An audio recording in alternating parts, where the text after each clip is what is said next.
In Greek mythology, the story of the cosmos begins with chaos, the void from which everything emerged. In this video, I'll guide you through the incredible journey from the creation of the universe to the rise of Zeus after the epic Titanomachy. Stay with me to explore how the ancient Greeks imagined the origins of existence and the birth of divine order.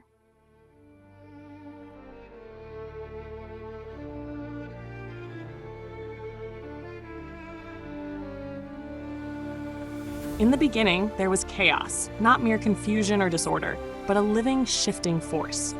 It was an invisible ocean, a dark womb where everything that would ever exist lay dormant, silent, like a whisper hidden in the void. Chaos was the origin, the very cradle of creation.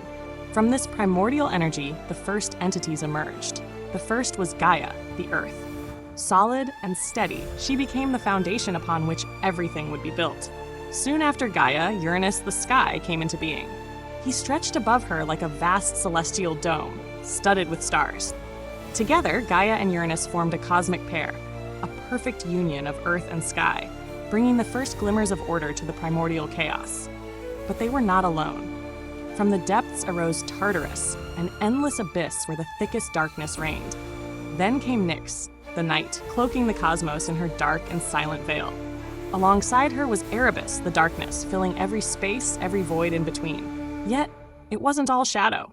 Following them came Hemera, the day, who carried light, and thus opposites began to find their balance.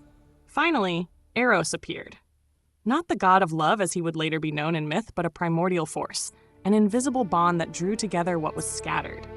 Eros was the vital spark, the impulse that would allow life to flourish, the essence of harmony itself. In this first chapter of creation, everything found its place. Gaia supported the emerging world. Nyx and Erebus defined the boundaries between light and shadow, day and night, while Tartarus remained as a reminder of the potential for nothingness. And at the center of it all, Eros united, balanced, and made existence possible. Thus the cosmos, young and teeming with potential, took its first steps. From the womb of chaos, creation had begun. And with it, the long story of gods, mortals, and their endless legends unfolded. Uranus was not just Gaia's complement, but also her opposite. While Gaia was solid and tangible, the foundation of all existence, Uranus was ethereal, elusive, and untouchable.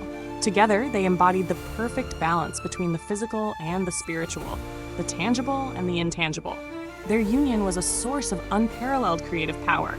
Every night, Uranus bent down to embrace Gaia, bringing the starry sky with him and sealing the sacred bond between earth and sky.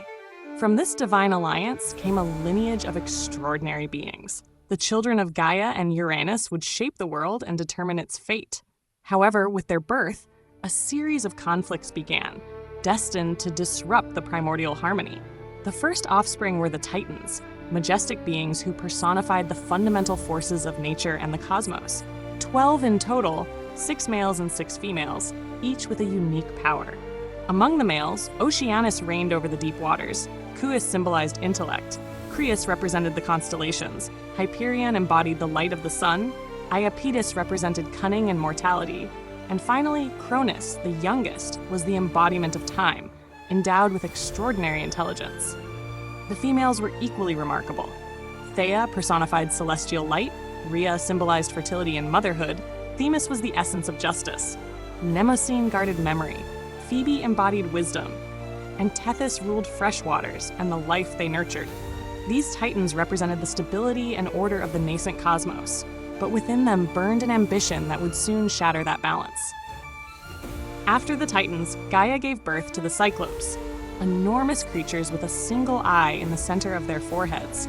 Brontes, Steropes, and Arges were master craftsmen, capable of forging the most powerful weapons ever imagined. From them would come, in a future time, Zeus's thunderbolt, Poseidon's trident, and Hades' helmet of invisibility. But Uranus, seeing them as a threat, began to fear them. Finally, the Hecatonchyres were born, even more extraordinary beings. Briareus, Gyes, and Cottus had 100 hands and 50 heads each. They were the incarnation of chaos and the destructive forces of nature, capable of shaking the very foundations of the universe. Like the Cyclopes, they too instilled fear in Uranus. The sight of such a powerful progeny terrified the god of the sky. Fearing that they might one day rise against him and overthrow him, Uranus decided to act. He imprisoned his children, banishing the Titans, Cyclopes, and Hecatoncheires to Tartarus, a dark and deep abyss in the bowels of the earth. This cruel act caused immense pain to Gaia, who could not bear to see her children suffer. At that moment, the seed of conflict was sown, a shadow that would forever alter the fate of the cosmos and the gods themselves.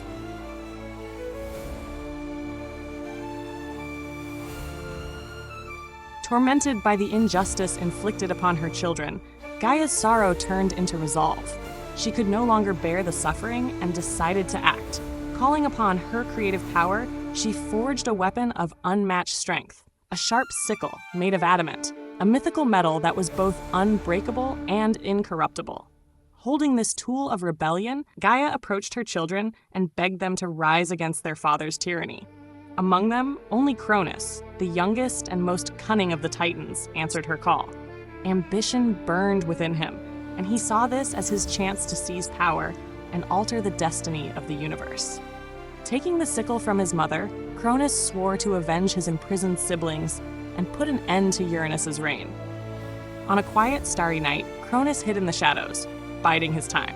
As Uranus descended from the heavens to embrace Gaia, Cronus struck. Emerging from his hiding place, he wielded the sickle with unwavering determination.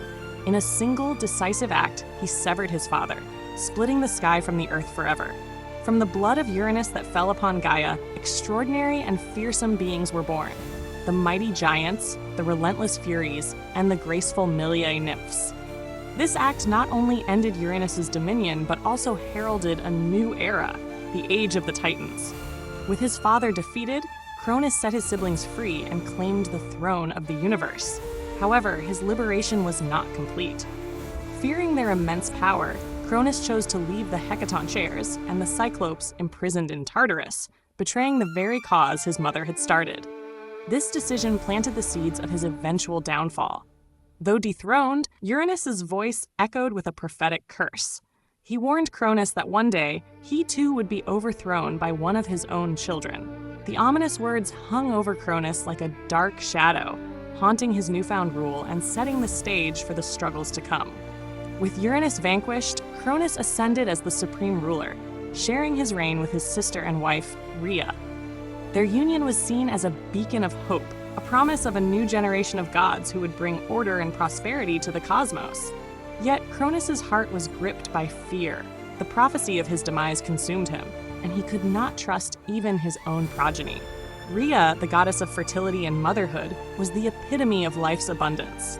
Her joy in bearing children, however, was overshadowed by Cronus's growing paranoia. Each time she gave birth, Cronus acted with ruthless precision.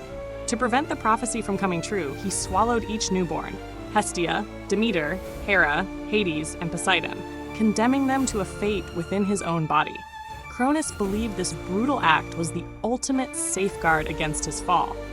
But his actions only deepened the cycle of anguish and despair. The children he devoured were not killed, they remained alive within him, a constant reminder of his guilt and the fear that ruled his heart. Through these desperate measures, Cronus sowed the seeds of his own undoing. What he sought to suppress would rise again, stronger than before, as fate continued its inexorable march toward the fulfillment of the prophecy. Rhea, wife of Cronus and a sorrowful mother, had already witnessed the loss of all her children, one after another, devoured mercilessly by her husband. Each birth brought fleeting joy, quickly extinguished by Cronus's cruelty. But when Rhea discovered she was pregnant again, this time with Zeus, she made a promise to herself. She would not allow her last child to suffer the same fate.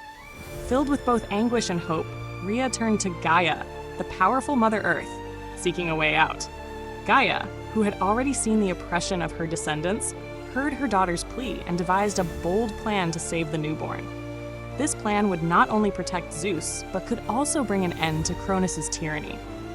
When the time of birth came, Rhea secretly retreated to the island of Crete, far from her husband's watchful eyes. In that hidden refuge among the wild mountains under the starry sky, she gave birth to Zeus. Immediately after, she carried out her deception.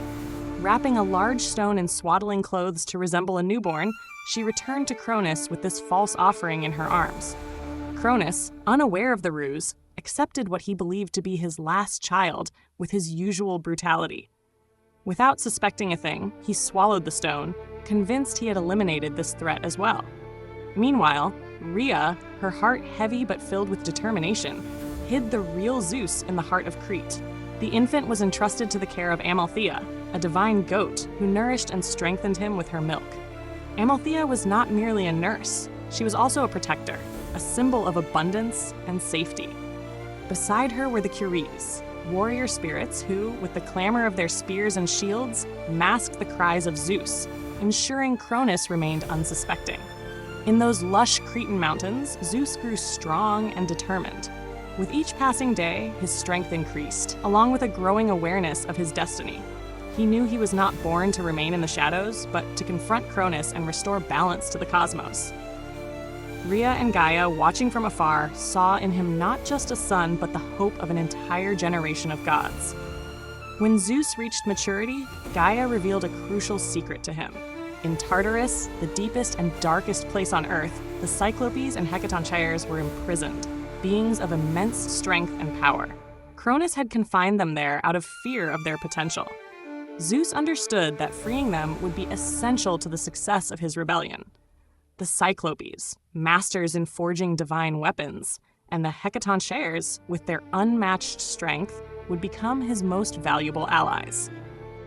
Not only did she offer him counsel, but she gave him a precious weapon, a special elixir capable of forcing Cronus to free the children he had swallowed. Armed with this gift and the awareness of his destiny, Zeus was ready. He descended Mount Ida with a firm step, determination shining in his eyes like lightning piercing the night. With cunning, he disguised himself as a cupbearer and infiltrated the servants of Cronus. The king of the cosmos, oblivious to the looming threat, welcomed Zeus without suspicion, pleased by his apparent submission. Zeus offered his father a cup containing the elixir. Cronus, confident in his invulnerability, drank without hesitation. But he was immediately struck by unbearable pain.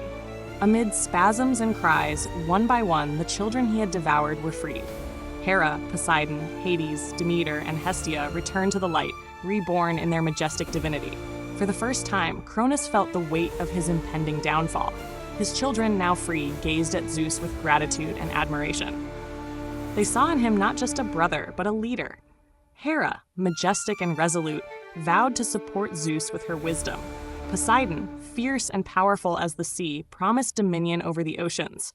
Hades, silent and imposing, claimed authority over the realm of the dead. Together, they were no longer victims of fate, but a divine family united in the mission to overthrow Cronus. The war, however, could not be fought alone. Zeus knew that to confront Cronus and the Titans, alliances were essential. He decided to free the Cyclopes and the Hecatonchires, beings of immense strength imprisoned in Tartarus. Braving the perils of that dark place, Zeus reached the forgotten creatures, promising them freedom and a better future. In gratitude, the Cyclopes forged the divine weapons, the thunderbolt for Zeus, the trident for Poseidon, and the helmet of invisibility for Hades. With his siblings, his allies, and the divine weapons, Zeus was ready. The cosmos held its breath, knowing that the rebellion was now inevitable. A storm was approaching, poised to upend every balance, and with it, the dawn of a new era. The sky and the earth trembled, and the cosmos held its breath. The Titanomachy, the great war between the Titans and the young gods led by Zeus, was about to explode. This was a battle that was not only about power, but about the very fate of the universe. Each thunderclap that split the sky and each roar that echoed through the mountains heralded the imminent clash between two eras, that of the Titans, unyielding and cruel, and the one promised by Zeus, full of hope and change. On one side stood the Titans, the children of Gaia and Uranus, the uncontested rulers of the cosmos.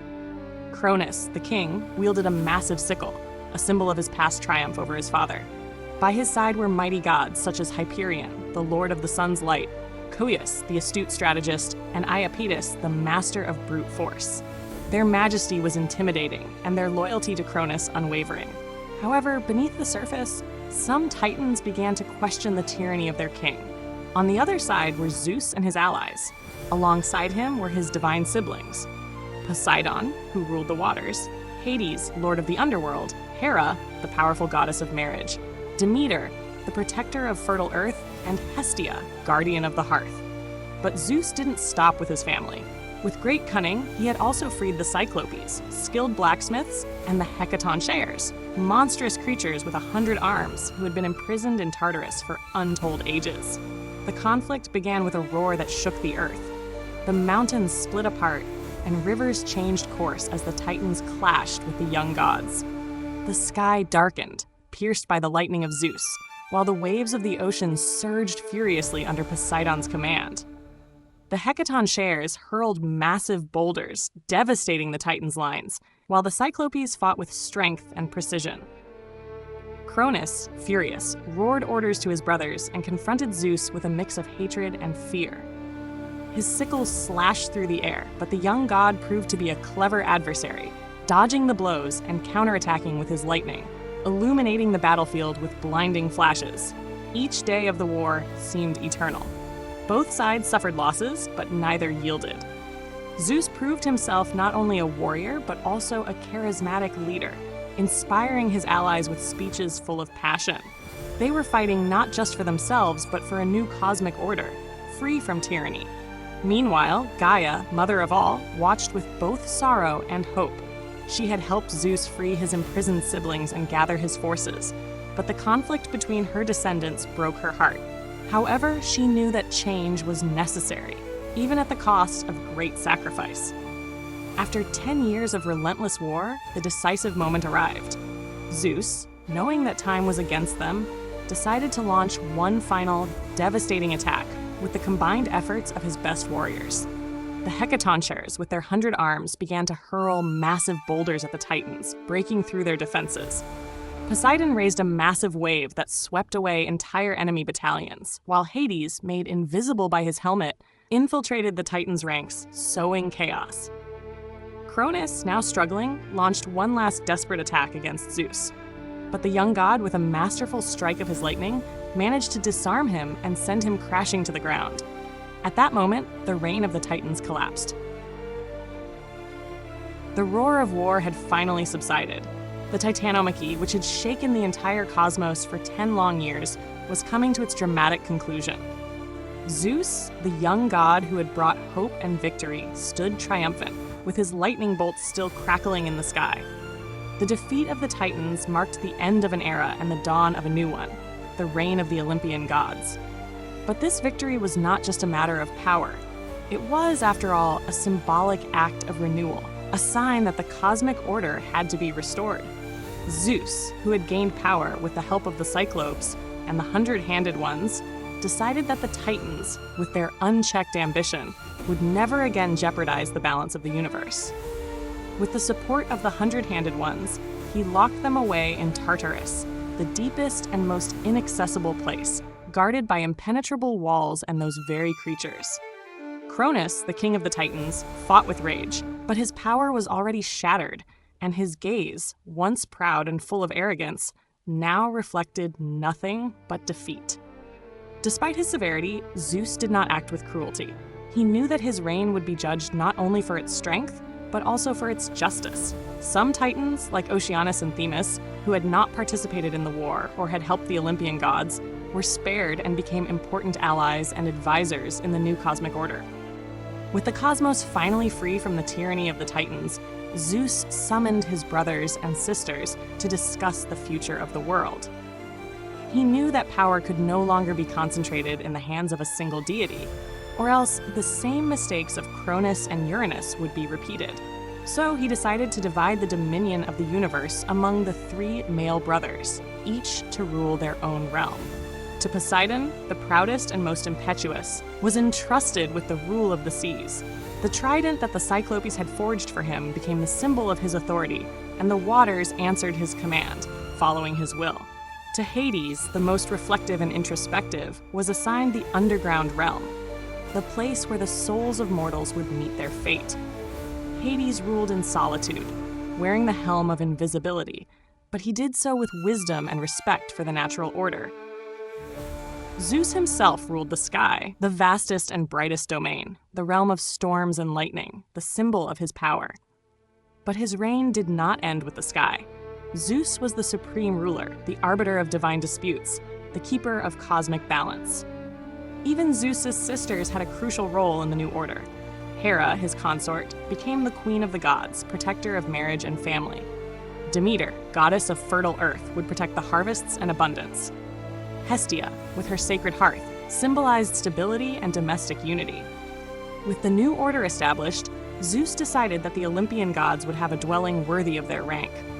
So, at the peak of Mount Olympus, the highest point on Earth, a majestic palace was built. A place of splendor and harmony, where the halls echoed with music, laughter, and discussions, but also where the most important decisions were made, the beating heart of power and divine justice. Olympus became the symbol of the cosmic order, the center from which the gods would observe and guide the fate of both mortal and immortal beings, maintaining the balance between the sky, the earth, and the sea. However, despite his victory, Zeus never forgot the advice of Gaia, the mother of all, who had always reminded him of the importance of balance and wisdom in ruling. Gaia, despite suffering from the defeat of her Titan children, recognized that Cronus's time had come to an end, and that the universe needed change. Zeus, though young and ambitious, understood that power is a fragile gift, one that must be exercised with respect and humility. He promised Gaia that he would rule with justice, but he knew that the future would bring new challenges, some of which might be even more difficult than the Titanomachy itself. Thank you for joining me on this journey through the creation of the cosmos according to Greek mythology. I'm Myth and Shadows, and I bring you captivating stories from mythology, literature, and the world of horror. If you enjoyed this story, don't forget to like the video, subscribe to my channel, and hit the notification bell so you never miss a new tale. What did you think about the epic rise of Zeus and the fall of the Titans? Do you think chaos truly marked the beginning, or is there something even more mysterious behind it? I'd love to hear your thoughts in the comments below. Until next time, let the shadows guide your imagination.